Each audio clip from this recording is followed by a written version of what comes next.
1 ദിനവൃത്താന്തം അധ്യായം 16. അവർ ദൈവത്തിൻ്റെ പേടകം കൊണ്ടുവന്ന് ദാവീദ് സജ്ജമാക്കിയിരുന്ന കൂടാരത്തിൽ സ്ഥാപിച്ചു. ദൈവസന്നിധിയിൽ ദഹനബലികളും സമാധാന ബലികളും അർപ്പിച്ചു. അതിനുശേഷം ദാവീദ് കർത്താവിൻ്റെ നാമത്തിൽ ജനത്തെ ആശീർവദിച്ചു. ഇസ്രായേലിലെ സ്ത്രീ പുരുഷന്മാർക്കെല്ലാം ഓരോ അപ്പവും ഓരോ കഷണം മാംസവും ഓരോ അടയും കൊടുത്തു. കർത്താവിൻ്റെ പേടകത്തിൻ്റെ മുൻപിൽ ശുശ്രൂഷ ചെയ്യാനും കർത്താവിനെ വിളിച്ചപേക്ഷിക്കാനും അവിടുത്തേക്ക് കൃതജ്ഞതയും സ്തുതിയും അർപ്പിക്കാനും ആയി ദാവീദ് ലേവ്യരിൽ ചിലരെ നിയോഗിച്ചു. അവരിൽ പ്രമുഖൻ ആസാഫ്, അവനു താഴെ സഖറിയ, ജയിയേൽ, ഷെമിറാമോത്ത്, യഹിയേൽ, മത്തീത്തിയ, എലിയാബ്, ബനായ, ഓബദ് ഏദോം, ജയിയേൽ എന്നിവരെ കിന്നരവും വീണയും വായിക്കാൻ നിയമിച്ചു. കൈത്താളം അടിക്കാൻ ആസാഫിനെയും. ബനായ, യഹസിയേൽ എന്നീ പുരോഹിതന്മാർ ഉടമ്പടിയുടെ പേടകത്തിനു ചുറ്റും നിരന്തരം കാഹളം മുഴക്കാൻ നിയോഗിക്കപ്പെട്ടു. കർത്താവിന് സ്തോത്രഗീതം ആലപിക്കാൻ ആസാഫിനെയും സഹോദരന്മാരെയും ദാവീദ് അന്നുതന്നെ നിയമിച്ചു. സ്തോത്രഗീതം. കർത്താവിന് നന്ദി പറയുവിൻ, അവിടുത്തെ നാമം വിളിച്ചപേക്ഷിക്കുവിൻ. ജനതകളുടെ ഇടയിൽ അവിടുത്തെ പ്രവൃത്തികൾ പ്രഘോഷിക്കുവിൻ. പാടുവിൻ, അവിടുത്തേക്ക് സ്തുതി പാടുവിൻ. അവിടുത്തെ അത്ഭുത പ്രവൃത്തികളെ പ്രകീർത്തിക്കുവിൻ. അവിടുത്തെ വിശുദ്ധ നാമത്തിൽ ആഹ്ലാദിക്കുവിൻ. കർത്താവിനെ അന്വേഷിക്കുന്നവരുടെ ഹൃദയം ആനന്ദിക്കട്ടെ. കർത്താവിനെ അന്വേഷിക്കുവിൻ, അവിടുത്തെ ശക്തിയിൽ ആശ്രയിക്കുവിൻ. നിരന്തരം അവിടുത്തെ സാന്നിധ്യം തേടുവിൻ. അവിടുന്ന് പ്രവർത്തിച്ച അത്ഭുതങ്ങളെ സ്മരിക്കുവിൻ. അവിടുത്തെ അത്ഭുതങ്ങളും ന്യായവിധികളും അനുസ്മരിക്കുവിൻ. കർത്താവിൻ്റെ ദാസനായ അബ്രാഹത്തിൻ്റെ സന്തതികളെ, യാക്കോബിൻ്റെ മക്കളെ, തിരഞ്ഞെടുക്കപ്പെട്ടവരെ, നമ്മുടെ ദൈവമായ കർത്താവ് അവിടുന്നാണ്. അവിടുന്ന് ഭൂതലം മുഴുവൻ ഭരിക്കുന്നു. തൻ്റെ ഉടമ്പടി 1000 തലമുറകൾക്കായി അവിടുന്ന് നൽകിയ കൽപ്പന, അബ്രാഹത്തോട് ചെയ്ത ഉടമ്പടി, ഇസഹാക്കിനോട് ചെയ്ത ശപഥം അവിടുന്ന് എന്നും ഓർക്കുന്നു. അതിനെ യാക്കോബിന് ഒരു നിയമമായും ഇസ്രായേലിന് ശാശ്വതമായ ഉടമ്പടിയായും ഉറപ്പിച്ചു.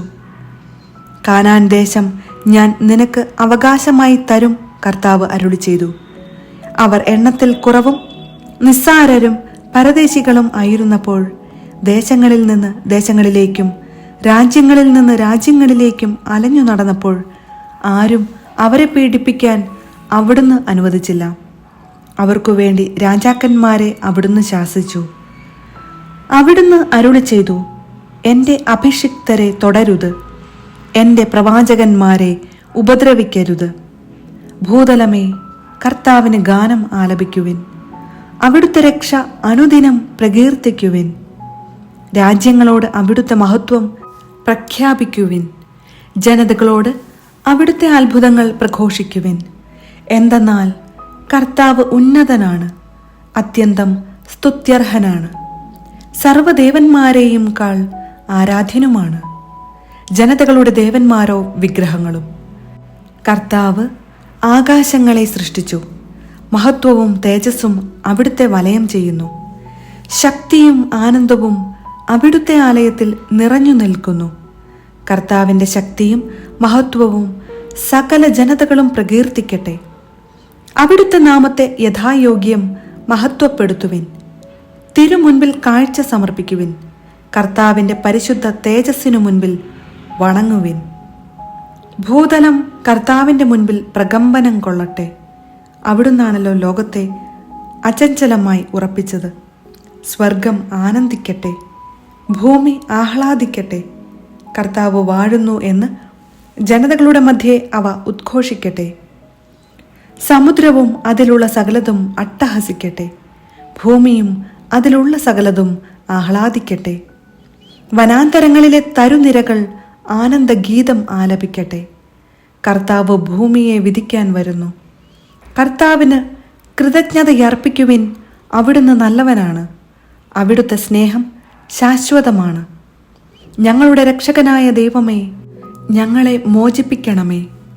ജനതകളുടെ ഇടയിൽ നിന്ന് ഞങ്ങളെ വീണ്ടെടുത്ത് ഒരുമിച്ചു കൂട്ടണമേ.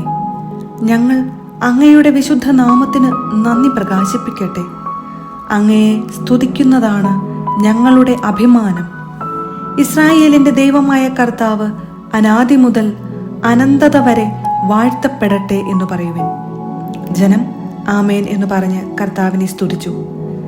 കർത്താവിന്റെ പേടകത്തിന്റെ മുൻപാകെ ദിനം തോറുമുള്ള ശുശ്രൂഷ യഥാവിധി നടത്താൻ ആസാഫിനെയും സഹോദരന്മാരെയും ദാവീദ് നിയോഗിച്ചു. അവരോടുകൂടെ ഓബദ് ഏദോമും 68 സഹോദരന്മാരും ഉണ്ടായിരുന്നു. യദുഥൂനിന്റെ മകൻ ഓബദ് ഏദോം, ഹോസ എന്നിവർ ദ്വാരപാലകന്മാരായിരുന്നു.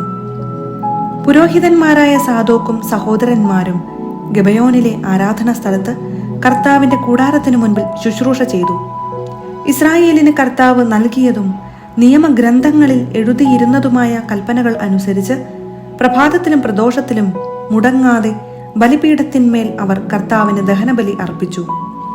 അവരോടുകൂടെ ഹേമാൻ, യദുഥൂൻ എന്നിവരും കർത്താവിന്റെ അനന്ത കാരുണ്യം പ്രകീർത്തിക്കാൻ തിരഞ്ഞെടുക്കപ്പെട്ടവരും നിയുക്തരായി. ഹേമാനും യദുഥൂനും ആണ് ആരാധനാ ഗീതത്തിന് കാഹളവും കൈത്താളവും മറ്റ് വാദ്യോപകരണങ്ങളും വാദനം ചെയ്തത്.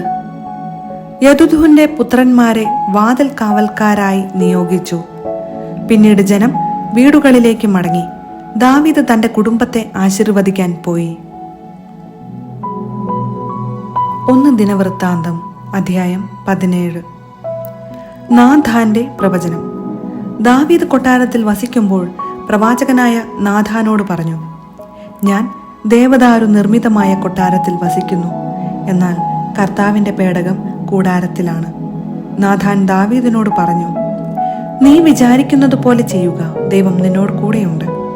എന്നാൽ ആ രാത്രിയിൽ കർത്താവ് നാഥാനോട് അരുളി ചെയ്തു, എന്റെ ദാസനായ ദാവീദിനോട് പറയുക, കർത്താവ് അരുളി ചെയ്യുന്നു, എനിക്ക് വസിക്കാൻ നീ ആലയം പണിയുകയില്ല. ഇസ്രായേലിനെ നയിക്കാൻ തുടങ്ങിയതു മുതൽ ഇന്നുവരെ ഞാൻ ആലയത്തിൽ വസിച്ചിട്ടില്ല. കൂടാരത്തിൽ നിന്ന് കൂടാരത്തിലേക്കും ഒരിടത്തുനിന്ന് മറ്റൊരിടത്തേക്കും ഞാൻ സഞ്ചരിച്ചു. ഇസ്രായേലിനോടുകൂടെ സഞ്ചരിക്കുമ്പോൾ എപ്പോഴെങ്കിലും എൻ്റെ ജനത്തെ മേയിക്കാൻ നിയോഗിച്ച ഇസ്രായേൽ ന്യായാധിപന്മാരിൽ ആരോടെങ്കിലും എനിക്ക് ദേവദാരുകൊണ്ട് ആലയം പണിയിക്കാത്തതെന്തുകൊണ്ട് എന്ന് ഞാൻ ചോദിച്ചിട്ടുണ്ടോ? എൻ്റെ ദാസനായ ദാവീദിനോട് നീ പറയണം, സൈന്യങ്ങളുടെ കർത്താവ് അരുളി ചെയ്യുന്നു, ആടുമേയിച്ചു നടന്ന നിന്നെ എൻ്റെ ജനമായ ഇസ്രായേലിന് രാജാവായി ഞാൻ തിരഞ്ഞെടുത്തു. നീ പോയിടത്തെല്ലാം ഞാൻ നിന്നോട് കൂടെ ഉണ്ടായിരുന്നു. നിന്റെ മുൻപിൽ നിന്ന് ശത്രുക്കളെയെല്ലാം ഞാൻ ഛേദിച്ചു കളഞ്ഞു. ഞാൻ നിന്നെ ഭൂമിയിലെ എല്ലാ മഹാന്മാരെയും കാൾ കീർത്തിമാനാക്കും. എൻ്റെ ജനമായ ഇസ്രായേലിന് ഞാൻ ഒരു സ്ഥലം നിശ്ചയിക്കും. സ്വന്തം സ്ഥലത്ത് അവർ സ്വൈര്യമായി വാസമുറപ്പിക്കും. ഇസ്രായേലിനെ ഭരിക്കാൻ ന്യായാധിപന്മാരെ നിയമിച്ച ആദ്യകാലത്തെന്ന പോലെ അക്രമികൾ ഇനി അവരെ നശിപ്പിക്കുകയില്ല. നിന്റെ ശത്രുക്കളെ ഞാൻ കീഴ്പ്പെടുത്തും. കൂടാതെ ഞാൻ നിനക്ക് ഒരു ഭവനം പണിയും. നീ ആയുസ് പൂർത്തിയാക്കി പിതാക്കന്മാരോട് ചേരുമ്പോൾ നിന്റെ പിൻഗാമിയായി നിന്റെ മക്കളിൽ ഒരുവനെ തന്നെ ഞാൻ ഉയർത്തുകയും അവൻ്റെ രാജ്യം സുസ്ഥിരമാക്കുകയും ചെയ്യും. അവൻ എനിക്ക് ആലയം പണിയും. അവൻ്റെ സിംഹാസനം ഞാൻ എന്നേക്കും നിലനിർത്തും.